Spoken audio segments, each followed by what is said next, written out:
మన ప్రభువైన యేసుక్రీస్తు వారి నామములో మీ అందరికీ వందనములు.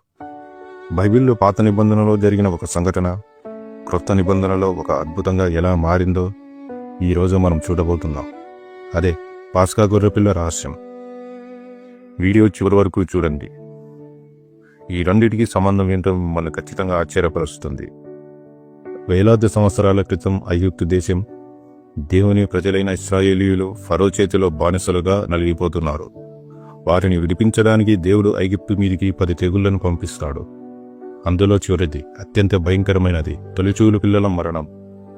నిర్గమకాండము 12వ అధ్యాయంలో దేవుడు మోషేతో ఒక మాట చెబుతాడు. ప్రతి కుటుంబం ఒక నిర్దోషమైన మత్సలేని ఏడాది గొర్రెపిల్లను వధించాలి. ఆ గొర్రెపిల్ల రక్తాన్ని తీసుకెళ్లి తమ ఇంటి ద్వారబంధాలకు రాయాలి. ఎందుకంటే ఆ రాత్రి దేవుని మరణదూత ఆ దేశం గుండా వెళ్తుంది.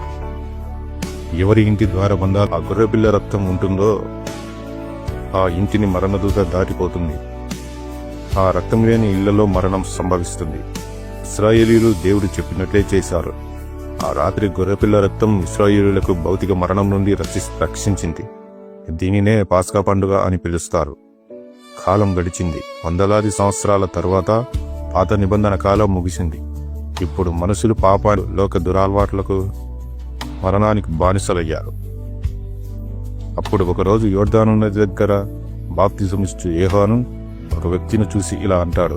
ఈ వాక్యం యోహాను 1:29లో వ్రాయబడింది. ఇదిగో లోకమును మోసుకుని పోవు దేవుని గొర్రెపిల్ల. అవును, ఆనాడు ఐగుప్తులో వధించబడిన గొర్రెపిల్ల కేవలం రాబోయే నిజమైన రక్షకుడికి ఒక నీడ మాత్రమే.